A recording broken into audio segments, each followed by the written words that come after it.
melakukan penelitian. Gitu. Nah, ini seperti yang saya sampaikan minggu sebelumnya waktu offline itu boleh boleh mengcopy paste dari artikel-artikel yang lain silahkan saja, tapi di copy paste dengan sumbernya. Ya, misalkan saya menyatakan bahwa pandemi COVID itu menjadi persoalan multidimensi yang dihadapi dunia, termasuk sektor pendidikan dan seterusnya. Maka pembelajaran diganti jadi pembelajaran daring. Itu menurut Sintema tahun 2020. Tahun 2020 merupakan tahun di mana gangguan pendidikan terbesar dalam sejarah, memaksa hampir 1,6 miliar siswa. Tuh, mewakili lebih dari 90% populasi di dunia. Di lebih dari 150 negara keluar dari ruang kelas, artinya belajar daring di rumah. Jadi bukan hanya di Indonesia, hampir seluruh dunia siswa 90% populasi siswa 1,6 miliar itu menurut laporan UNESCO. Nah, Indonesia sendiri kebijakan belajar di rumah itu sejak Maret 2020. Nah, kemudian terus itu berlangsung. Itu pendahuluannya. Nah, masalah yang diangkatnya itu motivasinya rendah gitu kan. Rendah motivasi belajar pada saat pelajaran online. Maka akan diteliti. Setelah pendahuluan, kita buat kajian pustaka, kajian literaturnya. Pertama, orang tua dalam pembelajaran daring itu apa? Karena kan variabel peran orang tua itu apa pengertiannya, indikatornya apa saja. Kalau kamu judulnya itu pengaruh pelayanan online shop terhadap kepuasan belanja, ya jelaskan tentang online shop itu apa, Shopee apa, layanan yang ada Shopee apa aja. Jadi tergantung judulnya yang dikaji di literatur itu. Karena saya peran orang tua, ya kalau kamu peran sarana prasarana, jelaskan sarana prasarana itu apa. Nah, semuanya ada sumbernya, gitu. Sumber rujukannya dari manapun kamu ambil copy paste aja dengan sumber rujukannya dengan daftar pustakanya. Dan di akhirnya disimpulkan bahwa indikator peran orang tua itu ada 4. Satu, dia berperan dalam mengatur dan mengelola jadwal belajar siswa. 2, dia memelihara hubungan dan interaksi dengan siswa. Yang ketiga, memantau dan memotivasi siswa. Yang keempat, mengajari siswa sesuai kebutuhan. Jadi dalam belajar online, orang tua itu punya kewajiban mengajari siswa juga. Jadi ada 4 indikatornya. Kemudian motivasi belajar juga saya jelaskan, dan kemudian di akhirnya ada 5 indikator motivasi belajar. 1, ketahanan untuk belajar. 2, frekuensi belajar. 3, keikhlasan untuk belajar. 4, indikator motivasi belajar. Maka hipotesis penelitiannya ada 2. H0-nya peran orang tua tidak berpengaruh. H1 peran orang tua berpengaruh. Nanti kita buktikan dan di bagian 4 metode penelitian ada hubungan model pengaruhnya seperti yang sudah kita gambarkan di instrumen. Jadi saya mau meneliti pengaruh peran orang tua sebagai variabel X itu dihubungkan dengan motivasi belajar daring sebagai variabel Y. Apakah hubungan ini signifikan atau tidak? Apakah orang tua berperan dalam memotivasi belajar? Kemudian subjek penelitiannya, saya jelaskan di sini selama kebijakan pembelajaran di rumah diberlakukan untuk semua jenjang pendidikan mulai bulan Maret, kami menyebarkan instrumen survei dari bulan Mei hingga bulan Juni sehingga berhasil menjaring 140 sampel orang tua siswa yang tersebar di DKI Jakarta. Kalau ini penelitiannya, ini penelitian sungguhan yang sudah saya lakukan. Tahun 2020. Sampel terdiri dari 24 orang laki-laki dan 116 orang perempuan. Jadi kebanyakan orang tua yang mengisi orang tua perempuan karena memang yang di rumah itu menjaga anaknya kebanyakan ibu-ibunya, bapak-bapaknya kan kerja gitu. Tapi ada juga 17%, 24 orang itu bapak-bapak yang ada di rumah, artinya mungkin ibunya yang bekerja. Latar belakang pekerjaannya pegawai sipil itu 7%, dosen 22%, guru 16%. Jadi di Jakarta banyak orang tua yang bekerja sebagai guru, dosen dan guru. Ibu rumah tangga 38%, karyawan swasta swasta 3%. Bahwa selama menyebar angket, misalkan dari tanggal 5 Juli sampai 10 Juli, itu berhasil menjaring 120 mahasiswa PGSD yang terdiri dari berapa orang laki-laki, berapa orang perempuan. 10 mahasiswa itu ada yang sudah mengajar sekian persen, ada yang belum mengajar. Apa aja yang boleh kamu tanyakan di angket nanti? Selain identitas, jenis kelamin, boleh juga menanyakan hal lain yang mungkin bisa menjadi penjelasan kamu di subjek. Instrumennya angket survei. Ada 2 variabel. 1, peran orang tua, saya beri simbol X, motivasi belajar siswa, Y. Kedua variabel diuraikan dalam 9 butir instrumen.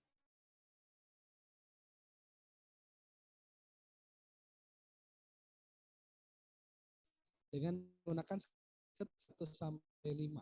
Nah, ini kisi-kisinya. Peran orang tua, X, indikatornya mengatur dan mengelola jadwal tadi, memelihara hubungan dan interaksi dengan siswa, memantau dan memotivasi siswa, kemudian mengajari siswa Borup tahun 2012. Ini saya maksud. Jadi indikator itu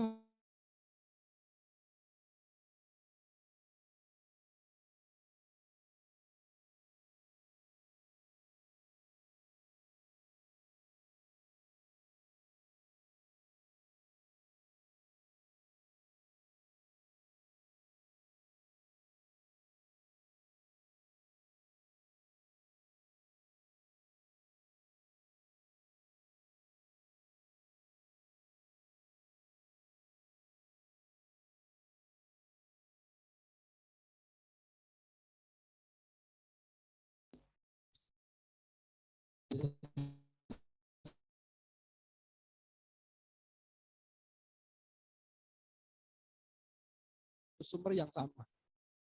Nah, boleh juga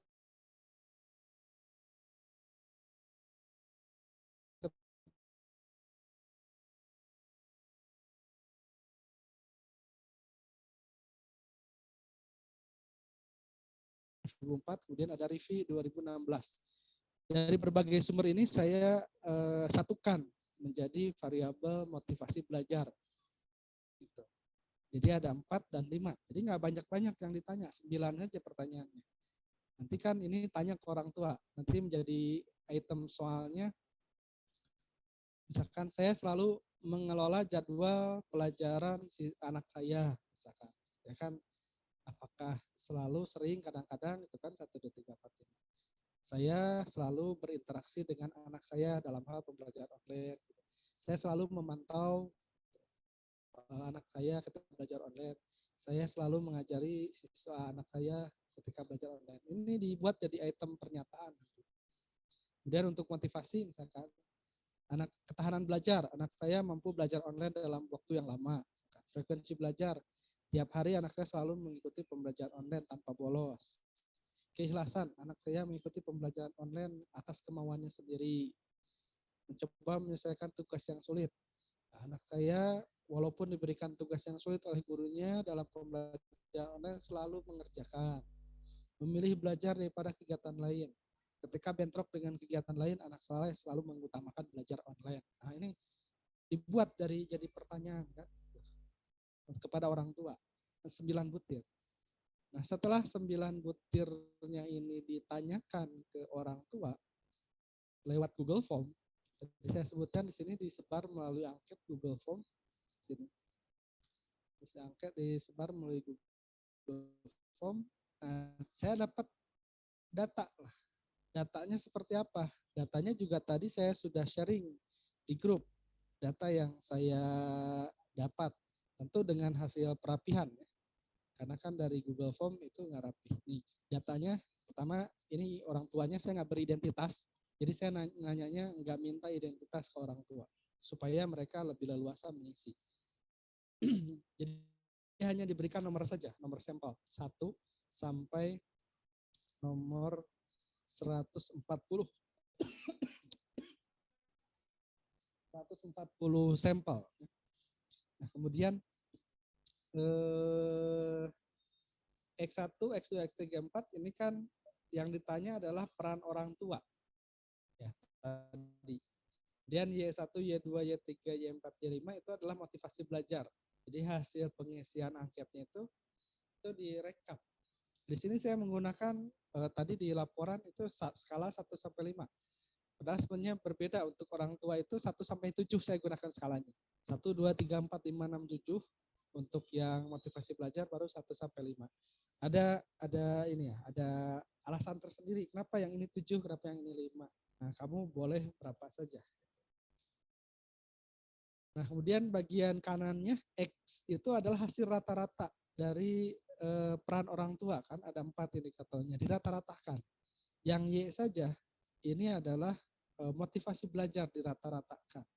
Nah, ini gambaran data kasar nanti yang akan kamu dapatkan kalau sudah menyebar Google Form, data yang akan diolah. Jadi sampelnya ini nomor mahasiswa dari nomor 1 sampai nomor berapa yang mengisi. Kemudian ada berapa butir instrumen nanti yang akan diisi. Nah, pastikan nggak ada bagian yang kosong. Jadi saat kamu buat Google Form, itu semuanya harus dikasih bintang. Artinya wajib diisi. Kalau ada yang kosong, nanti akan mengacau.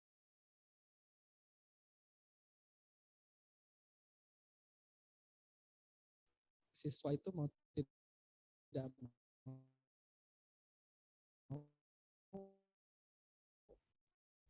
itu akan mengisi. Gitu kan. Tidak bisa lewat kalau tidak. Ini di copy, kemudian saya pindahkan ke SPSS.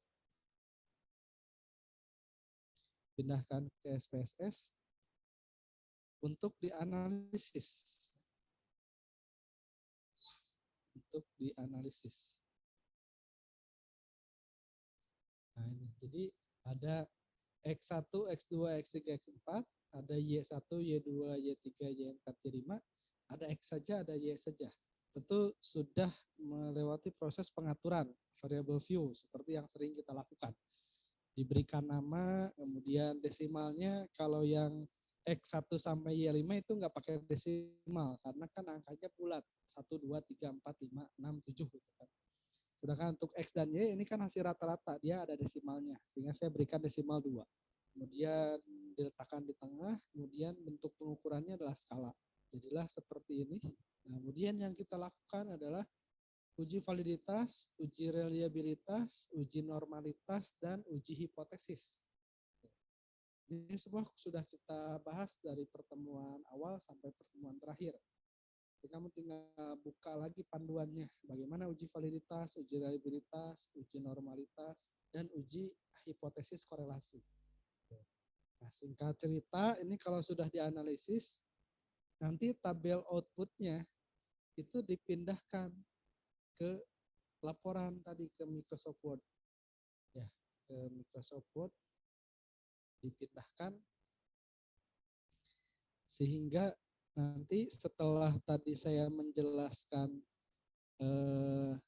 indikator, nah ini analisis datanya, saya sebutkan di sini, uji korelasi persen digunakan untuk uji validitas, uji Cronbach alpha digunakan untuk uji reliabilitas, kemudian uji Lily-Force dan Shapiro-Wilk itu uji normalitasnya, kemudian uji bivariate correlate itu digunakan untuk uji hipotesis.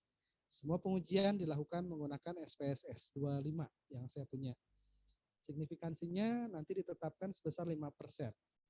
Nah, ini tabel interpretasi uji validitasnya. Jadi kalau nilainya nanti 0,8 sampai 1 berarti validitas dan reliabilitasnya sangat tinggi dan seterusnya. Dan inilah hasil pengujiannya. Pertama yang ditampilkan adalah statistik deskriptif. Deskriptif itu gambaran umum. Jadi dari variabel X1 sampai Y5 itu jumlah siswanya 140 sama semuanya berarti mengisi. Kemudian range itu adalah rentang data nilainya gitu kan. Misalkan X1 itu ada 4 rentang. Dari nilai minimum ada yang ngisi 2, ada yang maksimum ngisi nilai 6 gitu di angketnya. Kemudian untuk Y5 rentangnya 4, paling rendah ada yang ngisi 1, yang paling ngisi tinggi itu 5, nggak ada yang 6, nggak ada yang 7. Kemudian rata-ratanya ini biar standar deviasinya varians. Jadi ini hanya gambaran umum statistik deskriptif. Dari mana tabel ini peroleh? Dari SPSS dengan melakukan pengujian statistik deskriptif. Kemudian bagian berikutnya adalah validitas dan reliabilitas instrumen. Validitas bisa kita hitung sekaligus X1 sampai Y5. Kita fokusnya pada nilai ini. Nilai, saya kasih tanda kuning. Nah, jadi yang lain kita nggak perlukan sebenarnya, tapi output dari SPSS memang tabelnya segini. Tapi kita fokusnya ke situ. Berdasarkan uji validitas, sebagaimana digambarkan dalam tabel 4, diperoleh nilai bahwa R hitung.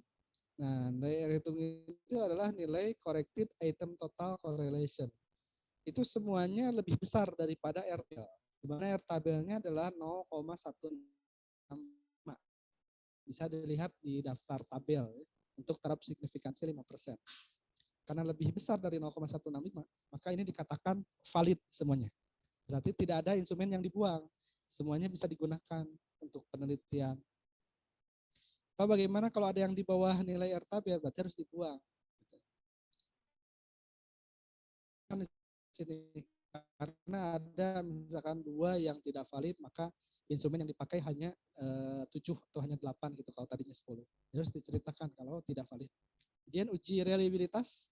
Kalau uji reliabilitas ini nggak bisa disekalikan ngitungnya. Jadi sebenarnya satu-satu. Cuma dalam tampilannya itu saya gabungkan tabelnya. Aslinya dapatnya satu-satu.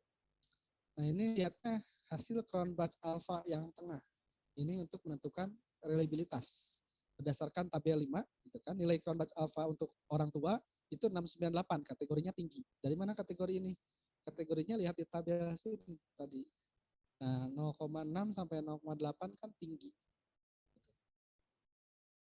Kemudian untuk motivasi belajar 0,78 juga kategorinya tinggi. Berarti sudah memenuhi syarat karena minimal reliabilitas itu berada pada kategori cukup gitu ya. Minimal itu 0,6. 0,6 ke bawah itu dianggap tidak bagus reliabilitasnya. Kalau 0,6 ke atas itu dianggap bagus. Jadi kesimpulannya instrumen itu valid dan reliable dengan syarat-syarat yang sudah terpenuhi. Kita masuk ke langkah berikutnya yaitu uji normalitas. Digunakan untuk mengetahui apakah data berasal dari populasi yang berdistribusi normal atau tidak. Ini syarat pengujian, uji normalitas itu jadi wajib. Ada 2 syarat itu adalah uji normalitas dan uji homogenitas. Kalau hanya satu kelas sampel, kita menggunakan uji normalitas saja. Tapi kalau ada 2 kelompok data, kita uji homogenitas juga. Misalkan kamu menelitinya 2 orang tua dan guru, maka ada 2 itu harus uji homogenitas. Tapi kalau saya kan penelitiannya ke orang tua saja semuanya. Berarti uji normalitas saja. Ini langkah-langkahnya juga sudah kita pelajari, ada di PDF modul dari saya. Uji normalitas, ada Kolmogorov-Smirnov, ada Shapiro-Wilk. Untuk X1 sampai Y5, kita fokus ke nilai signifikansinya. Nah, nilai signifikansinya. Karena nilai signifikansinya di bawah 0,05, maka ini bisa dilanjutkan. Gitu ya. Jadi nggak boleh lebih dari 0,05. Signifikansi untuk Kolmogorov-Smirnov dan Shapiro-Wilk. Dua-duanya terpenuhi. Kita lanjut ke uji hipotesis. Uji hipotesisnya menggunakan bivariate correlation. Itu materi terakhir, yaitu pengaruh X terhadap Y. Gitu kan. Kita uji dengan SPSS sehingga kita dapat tabel korelasi. Nah, kita lihat di paling atasnya di sini. Nilai korelasinya adalah 0,420 dengan nilai signifikansinya adalah 0,00. Itu lebih kecil dari 0,05. Menunjukkan bahwa terdapat pengaruh positif dan signifikan. Berarti H1 diterima. Jadi pengaruh orang tua itu ada terhadap motivasi. Pengaruhnya positif dan signifikan. Dengan besar pengaruh sebesar 42%. Itu diambil dari 0,42 kali 100%. Jadi pengaruhnya sebesar 42%. Berarti ada faktor lain 58% yang tidak mempengaruhi.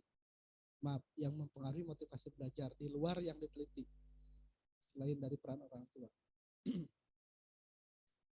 Kecuali kalau saya mau menelitinya misalkan ini, pengaruh orang tua, pengaruh guru, dan pengaruh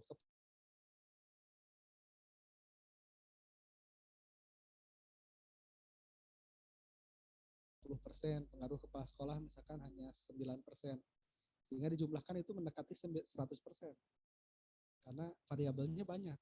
Semakin banyak variabel yang kita duga berpengaruh, maka semakin komprehensif kesimpulan kita kan, mendekati 100%. Tapi kalau pengaruhnya satu saja, misalkan pengaruh orang tua terhadap motivasi, sedangkan kita tahu kan seseorang itu termotivasi bukan hanya dipengaruhi oleh satu faktor saja. Sehingga nggak mungkin satu faktor itu menghasilkan 100%. Ini 42% itu sudah bagus, sudah tinggi gitu. Jadi artinya orang tua itu perannya sangat penting dalam membangun motivasi belajar siswa. 42% pengaruhnya itu. Tinggi itu 42% itu. Kemudian kita berikan pembahasan, berikan penjelasan. Jadi kenapa hasilnya begitu? Ini ada sumber-sumber juga yang ditambahkan, diberikan pembahasan, dan terakhir disimpulkan. Kita menyimpulkan tujuan. Kesimpulan itu harus menjawab tujuan. Tujuan utama penelitian untuk mengetahui pengaruh orang tua. Hasilnya adalah diperoleh pengaruh dalam meningkatkan motivasi belajar. Jadi dengan daftar pustaka, referensi. Daftar pustaka.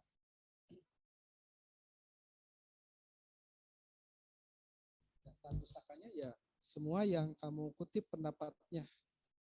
Di situ diurutkan dengan penulisan yang benar. Selesailah laporannya. Saya di sini ada 11 halaman dengan sumber yang digunakan. Saya rasa nggak kurang dari 20 sumber yang digunakan untuk menjelaskan ini. Nah, jadi ini nanti yang dilaporkan sebagai nilai UAS untuk setiap kelompok berempat. Jadi setelah selesai mengerjakan instrumennya disebar sambil nunggu data masuk. Nah, kamu kerjakan kan ini bagian pendahuluannya, bagian teori-teorinya. Nanti kalau datanya masuk gitu kan, langsung diolah pakai SPSS, langsung kemudian dicantumkan di sini hasilnya, terakhir nanti diberikan pembahasan dan kesimpulan. Nah, selesai. Jadi jangan nunggu data dulu baru kemudian buat pendahuluannya, nggak cukup waktunya. Nunggu data masuk aja kan mungkin bisa beberapa hari.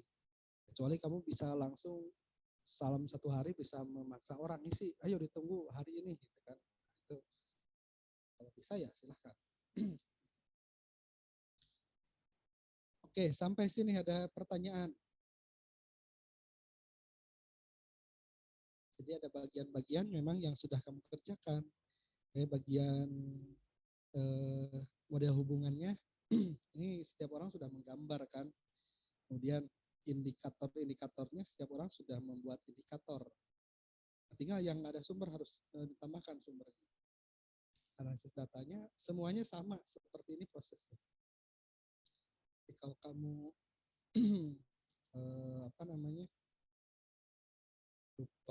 lupa lagi, Pak saya lupa lagi. Nah buka aja PDF-nya. Dulu saya pernah di bab 7 ada uji validitas. Mengerjakan ada modul yang uji validitas dan reliabilitas. Di situ saya ada menghitung validitas dan reliabilitas dengan SPSS. Ada menu, klik analyze dan seterusnya. Ada petunjuknya. Kemudian juga untuk uji normalitas ada di bab ke berapa ya? Bab 8 atau bab 9. Uji normalitas dengan Lily Force dan Safira Will. Itu juga ada panduannya. Kemudian uji hipotesis juga, uji korelasi, bivariat korelasinya. Itu ada. petunjuknya. Sehingga UAS itu kan menguji keterampilan kamu setelah belajar 1 semester, itu bisa diaplikasikan enggak dalam konteks penelitian statistika ini. Jadi penekanan saya, tidak penting kamu membangun teorinya, pendahuluannya, mau copy paste, mau ambil, yang penting dengan sumbernya ya diambil. Jadi ketika copy paste, jangan sumbernya ditinggalkan. Seolah-olah itu hasil pemikiran kamu sendiri. Kalau copy paste dari sumber lain, bawa dengan daftar pustakanya, bawa dengan rujukannya. Sehingga itu tetap jadi penelitian orang lain yang kamu kutip. Saya akan lebih fokus pada bagaimana kamu menganalisisnya.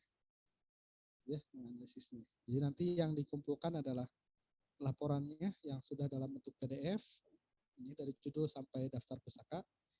Kemudian lampiran pengolahan SPSS-nya, file SPSS-nya nanti dikumpulkan, dan file Excel dari ini sumber Google Form-nya. Di sumber Google Form itu datanya dikumpulkan juga. Baik, silakan. Ada yang bertanya dulu? Yang belum fix instrumen segera difikskan, gitu ya. Sampai kemudian dapat balasan WA dari saya, silahkan buat Google Form dan menyebar instrumen. Kalau sudah begitu berarti tinggal buat Google Form-nya. Kalau nggak dapat balasan, kemungkinannya nggak pakai sumber. Saya yang nggak sempat dibalas atau yang baru saja tadi pagi nggak sempat kan saya baca secara detail. Nggak ada sumbernya, saya lihat nggak ada sumbernya. Jadi ya tambahkan sumber-sumbernya dulu. Harus sampai paling nggak kan nanti akan dibuat laporannya di sini seperti ini. Variabelnya apa, indikatornya apa, kamu kan ditambahkan dengan butir pernyataannya apa. Saya tidak cantumkan di sini butir pernyataannya karena di laporan biasanya butir pernyataan itu kita yang simpan. Yang penting ada indikatornya. Karena butir pernyataan itu kan nggak beda jauh dengan indikator. Kalau indikatornya mengolah jadwal, nanti pernyataannya saya mengelola jadwal anak saya belajar daring, gitu kan? Yang gitu kan. Kalau indikatornya frekuensi belajar, nah anak saya selalu belajar tiap hari, kan gitu. Itu yang dibuat jadi instrumen.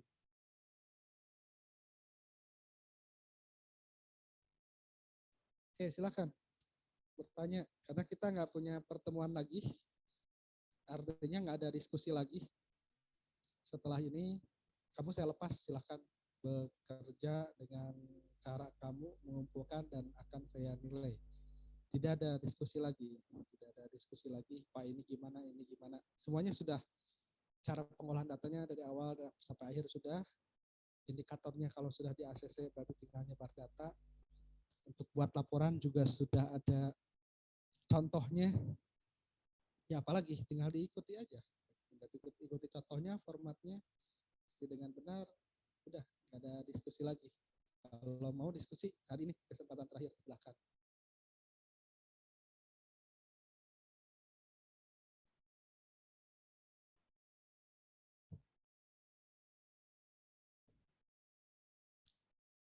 Ada yang akan bertanya? Silakan.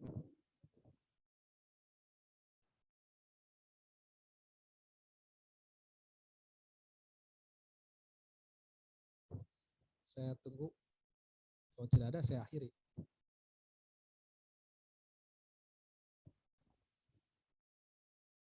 Bapak, maaf saya izin bertanya. Ya. Silakan. Apa pertanyaan? Pak, kira-kira kalau untuk singkatnya itu ada maksimum dan minimum itunya nggak Pak respondennya per kelompok? Saya ingin respondennya lebih dari 100. Jadi tidak kurang dari 100. Jadi kalau untuk ukuran kelas yang ada di... Berarti lebih dari 100 ya Pak? Ya, harus lebih dari 100. Ya, terima kasih ya Pak. Ini lebih dari 100. Jadi saya tidak punya daftar siapa yang sudah ACC, siapa yang belum, karena WA-nya begitu banyak. Jadi silakan saja. Kalau yang ketumpuk belum saya respon WA-nya, WA saja lagi. Tapi pastikan kalau mau menyetorkan instrumen itu harus ada sumbernya. Kalau nggak ada sumbernya, nggak saya respon sumbernya. Seperti misalkan apa,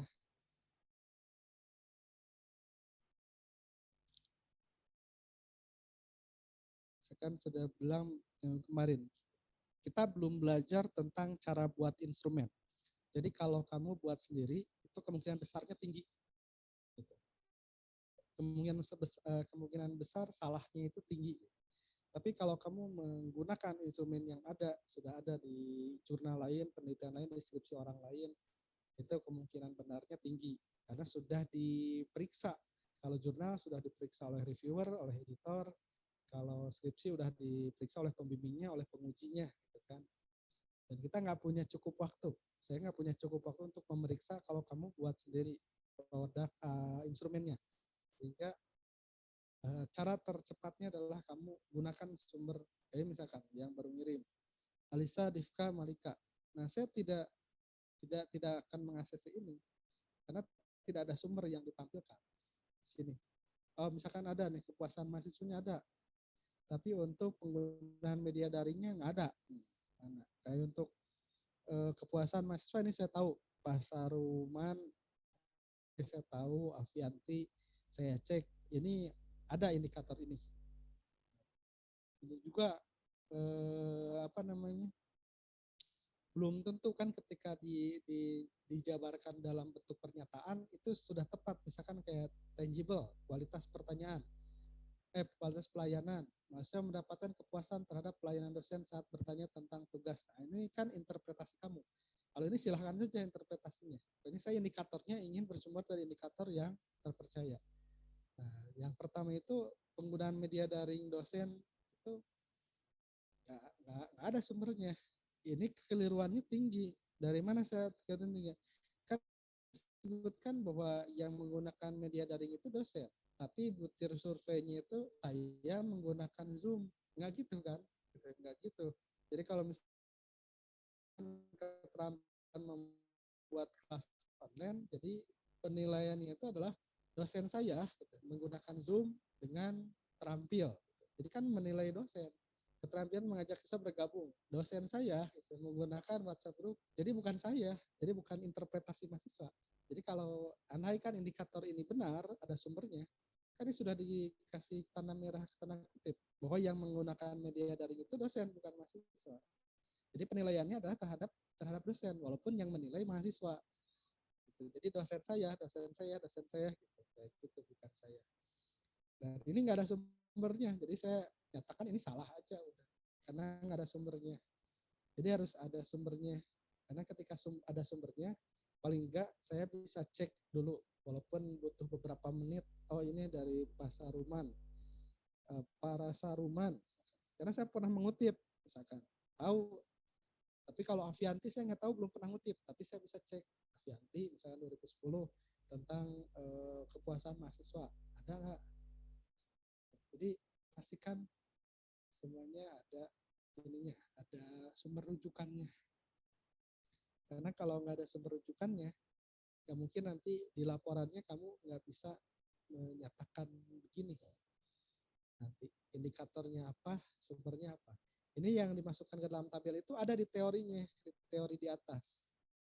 Ya, misalkan yang tadi.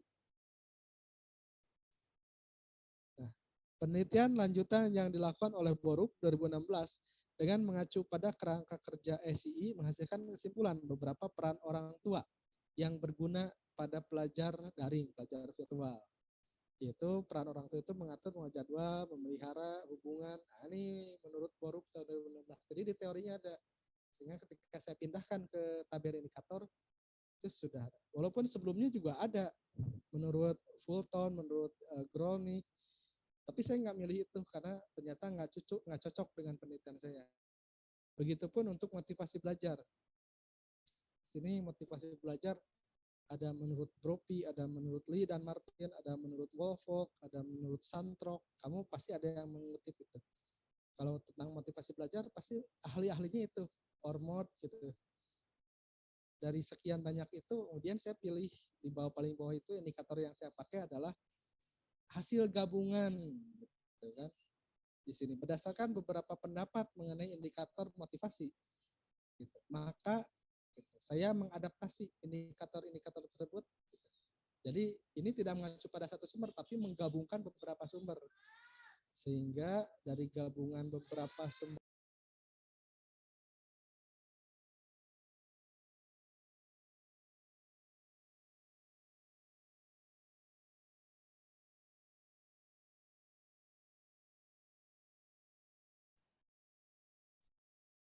Jadi ketika dipindahkan ke indikator, dia sumbernya jadi banyak, ada beberapa karena ini hasil gabungan.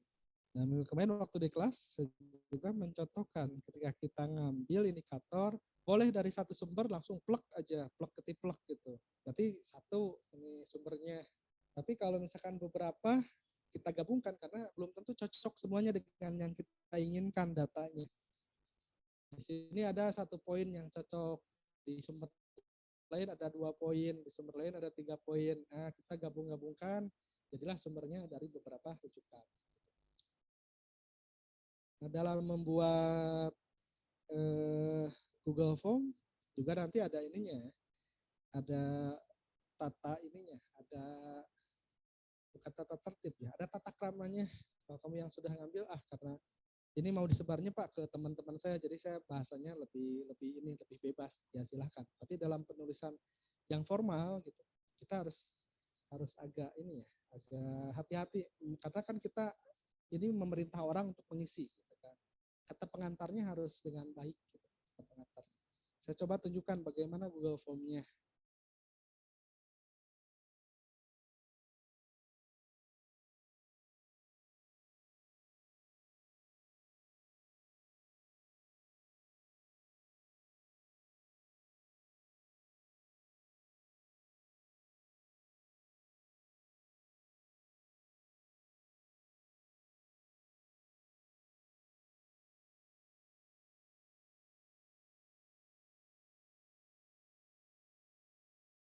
Sambil saya membuka contoh Google Form, kalau ada yang bertanya lagi silakan.